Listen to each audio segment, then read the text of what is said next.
The baby wasn't yours. My brother finally choked out. She told me she'd handle it. I stayed quiet, thinking of the money I'd spent, the grief I'd carried. Years later, when he came to me begging for help, the look of pure shock on his face when I calmly explained my terms. You know how some memories are just burned into your brain?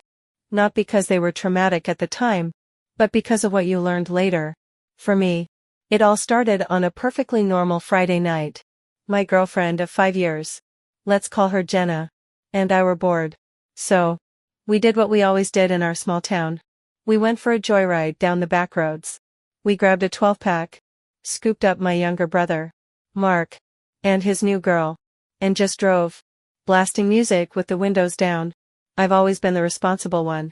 I had a 6 a.m. shift at the warehouse the next morning, so I knew my limit. After 3, maybe 4 beers, I called it. Alright guys, you gotta get me home, I said. Duty calls.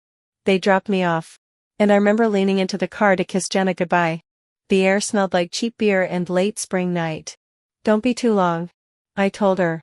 She just smiled and said, an hour or 2. Tops.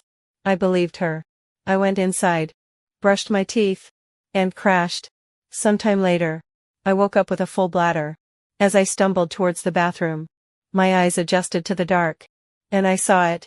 Her side of the bed was still perfectly made, the sheets cold and undisturbed. My stomach did a little flip. I grabbed my phone. 3:17 a.m. No texts.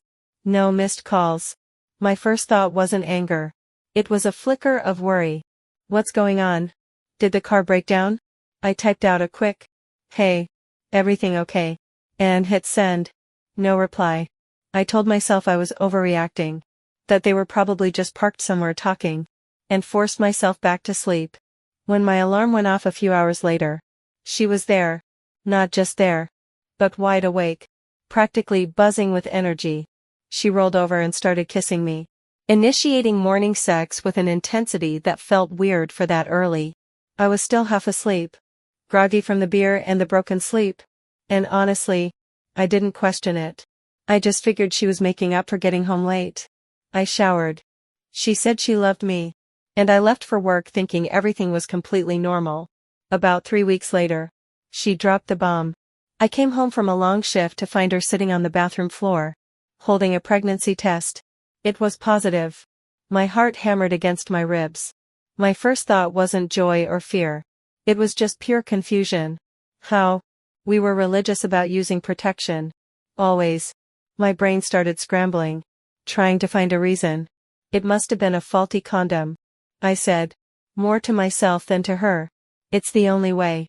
She just cried, and I held her, telling her we'd figure it out together. We talked for days.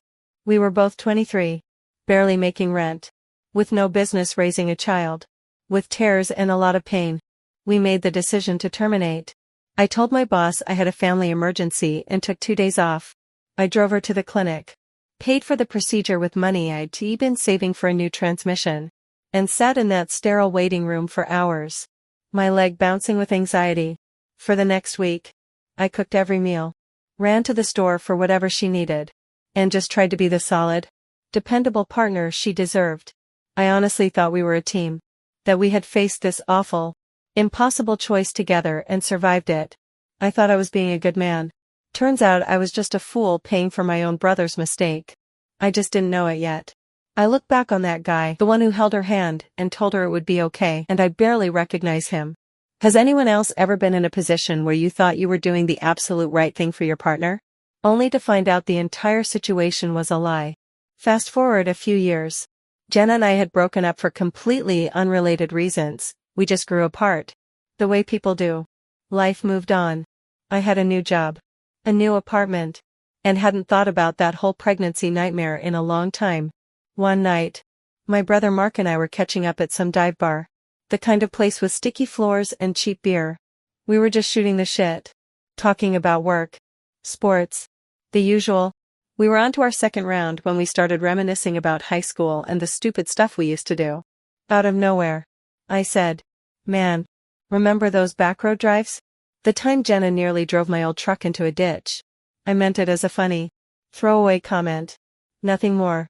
But the reaction wasn't a laugh. The air between us instantly changed. Mark, who had been relaxed and leaning back in his chair, suddenly sat bolt upright. He picked at the label on his beer bottle, refusing to meet my eyes. He mumbled something like, "Yeah. Crazy times." But his face was turning a deep shade of red. It was a complete and total shift in his entire demeanor. My brain went on high alert. This wasn't a normal reaction. "What's with you?" I asked, trying to keep my tone light. "You look like you saw a ghost." "Nothing. Man. It's nothing," he said, taking a long, nervous swig of his beer. But he still wouldn't look at me. That's when I knew.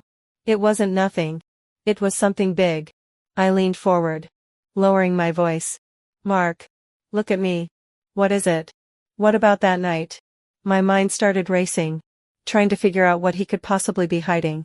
Did they get in a fight? Did he say something to her?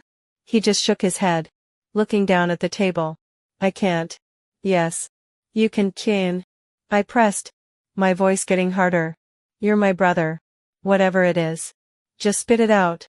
He finally looked up, and his eyes were full of a shame so profound it almost knocked the wind out of me. He took a shaky breath and the words came out in a quiet, broken rush. "After we dropped you off that night, we took my date home right after. It was just me and her in the car. Driving." He paused, and I could see him struggling. She initiated it. She parked the car. I didn't stop her. Man. I'm so sorry. I didn't even try."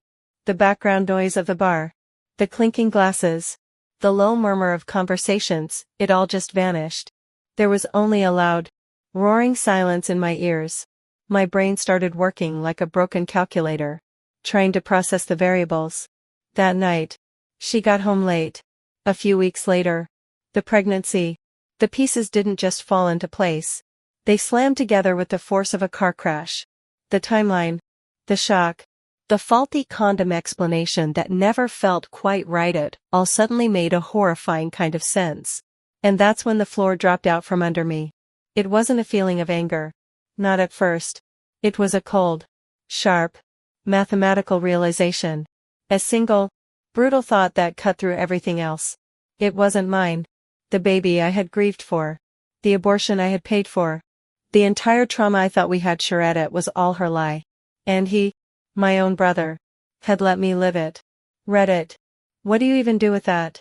How are you supposed to function when you learn that one of the most significant and painful events of your life was a complete and total fraud, perpetrated by the two people you were supposed to trust the most? I don't think I said a single word to my brother for the rest of the night. I just stared at him, my mind a blank, roaring static. The sounds of the bar came rushing back in, feeling way too loud, way too close. He kept trying to apologize, stammering about how drunk he was, how it was a mistake. But I couldn't even process the words. They were just noise. I threw some cash on the table and walked out without looking back. The drive home was dead silent. Both of us trapped in the car with a truth so ugly it felt like it was sucking all the air out. For a long time, I was in a state of suspended shock. A small, stupid part of my brain wanted to believe he was lying. That he made it up to hurt me for some reason. That flicker of denial was shattered a few weeks later. I ran into a mutual friend, someone who was close with Jenna back in the day. After about 3 beers, I worked up the courage to ask her.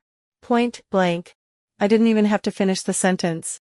The way her face fell, the immediate look of pity in her eyes, told me everything. She confirmed the whole story.